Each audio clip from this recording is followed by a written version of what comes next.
اعوذ باللہ من الشیطان الرجیم بسم اللہ الرحمن الرحیم۔ صحیح البخاری کے ناظرین السلام علیکم۔ تو کیسے ہیں آپ سبھی؟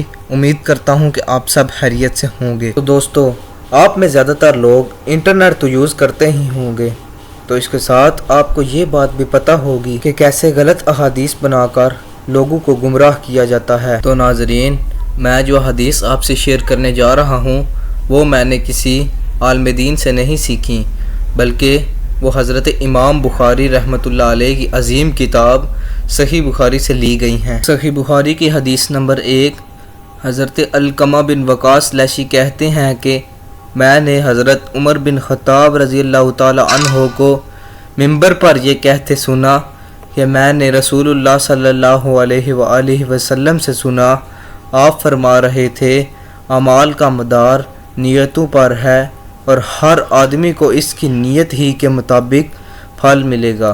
پھر جس شخص نے دنیا کمانے یا کسی عورت سے شادی رچانے کے لیے وطن چھوڑا تو اس کی ہجرت اسی کام کے لیے ہے جس کے لیے اس نے ہجرت کی۔ صحیح بخاری کی حدیث نمبر 2، ام المومنین حضرت عائشہ رضی اللہ تعالی عنہا سے روایت ہے کہ حضرت حارث بن حشام رضی اللہ تعالی عنہ نے رسول اللہ صلی اللہ علیہ وآلہ وسلم سے پوچھا، اے اللہ کے رسول، آپ پر وحی کیسے آتی ہے؟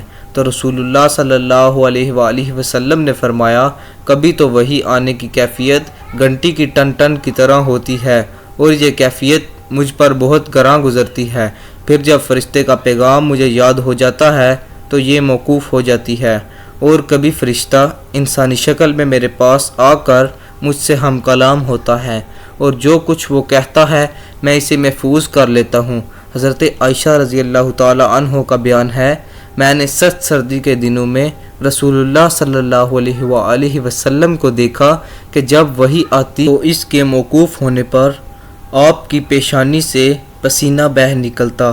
صحیح بخاری کی حدیث نمبر 3، ام المومنین حضرت عائشہ رضی اللہ تعالی عنہا سے روایت ہے، انہوں نے فرمایا رسول اللہ صلی اللہ علیہ وآلہ وسلم پر وحی کی ابتدا سچے خوابوں کی صورت میں ہوئی۔ آپ جو کچھ خواب میں دیکھتے وہ پیچیدہ صبح کی طرح نمودار ہو جاتا، پھر آپ کو تنہائی محبوب ہو گئی، چنانچہ آپ غار حرا میں خلوت اختیار فرماتے اور کئی رات گھر تشریف لائے بغیر مصروف عبادت رہتے۔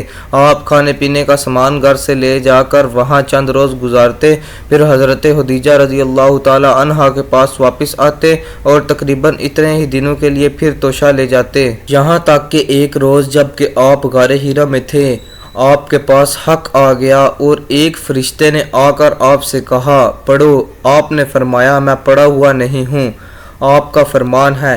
اس پر فرشتے نے مجھے پکڑ کر خوب بینچا یہاں تک کہ میری قوت برداشت جواب دینے لگی، پھر اس نے مجھے چھوڑ دیا اور کہا پڑھو۔ میں نے کہا میں پڑھا ہوا نہیں ہوں۔ اس نے دوبارہ مجھے پکڑ کر دبوچا یہاں تک کہ میری قوت برداشت جواب دینے لگی، پھر چھوڑ کر کہا پڑھو۔ میں نے پھر کہا میں پڑھا ہوا نہیں ہوں۔ اس نے تیسری بار مجھے پکڑ کر بینچا، پھر چھوڑ کر کہا پڑھو اپنے رب کے نام سے جس نے پیدا کیا، جس نے انسان کو خون کے لوتھڑے سے پیدا کیا، پڑھو اور تمہارا رب تو نہایت کریم ہے۔ پھر رسول اللہ صلی اللہ علیہ وآلہ وسلم ان آیات کو لے کر واپس آئے اور آپ کا دل دھڑک رہا تھا، چنانچہ آپ حضرت خدیجہ بن خویلد رضی اللہ تعالی عنہا کے پاس تشریف لائے اور فرمایا مجھے چادر اڑا دو، مجھے چادر اڑا دو۔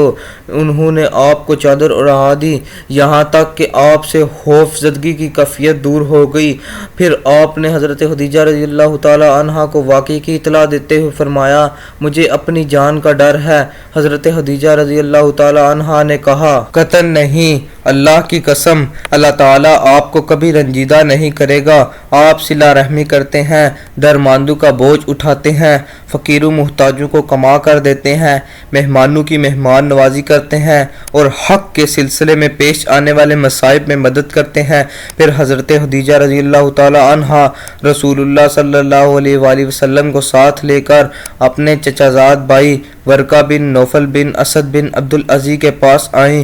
ورقہ دور جہالت میں عیسائی ہو گئے تھے اور عبرانی زبان بھی لکھنا جانتے تھے، چنانچہ عبرانی زبان میں حسب توفیق الہی انجیل لکھتے تھے۔ اس وقت بہت بوڑھے اور نابینا ہو چکے تھے۔ ان سے حضرت خدیجہ رضی اللہ تعالی عنہا نے کہا، بھائی جان اپنے بھتیجے کی بات سنیں۔ ورقہ نے پوچھا، بھتیجے کیا دیکھتے ہو؟ رسول اللہ صلی اللہ علیہ وآلہ وسلم نے جو کچھ دیکھا تھا بیان فرما دیا۔ اس پر ورقہ نے آپ سے کہا، یہ تو وہی ناموس ہے جسے اللہ تعالیٰ نے حضرت موسیٰ علیہ السلام پر نازل فرمایا تھا۔ کاش میں آپ کے زمانہ نبوت میں توانا ہوتا، کاش میں اس وقت تک زندہ رہوں جب آپ کی قوم آپ کو نکال دے گی۔ رسول اللہ صلی اللہ علیہ وآلہ وسلم نے فرمایا، اچھا تو کیا وہ لوگ مجھے نکال دیں گے؟ ورقہ نے کہا، ہاں، جب بھی کوئی آدمی اس طرح کا پیغام لایا جیسا آپ لائے ہیں تو اس سے ضرور دشمنی کی گئی، اور اگر مجھے آپ کا زمانہ نصیب ہوا تو آپ کی بھرپور مدد کروں گا۔ اس کے بعد ورقہ جلد ہی فوت ہو گئے اور وہی رک گئی۔ تو دوستو، امید کرتا ہوں کہ آپ نے ان احادیث سے بہت زیادہ فائدہ اور علم حاصل کیا ہوگا، اور اگر آپ ان مزید احادیث سے فائدہ اور علم حاصل کرنا چاہتے ہیں تو ہمارے چینل صحیح البخاری کو سبسکرائب کیجئے اور بیل آئیکن کو کلک کیجئے تاکہ ہر ویڈیو کی نوٹیفیکیشن آپ تک آسانی سے پہنچ سکیں۔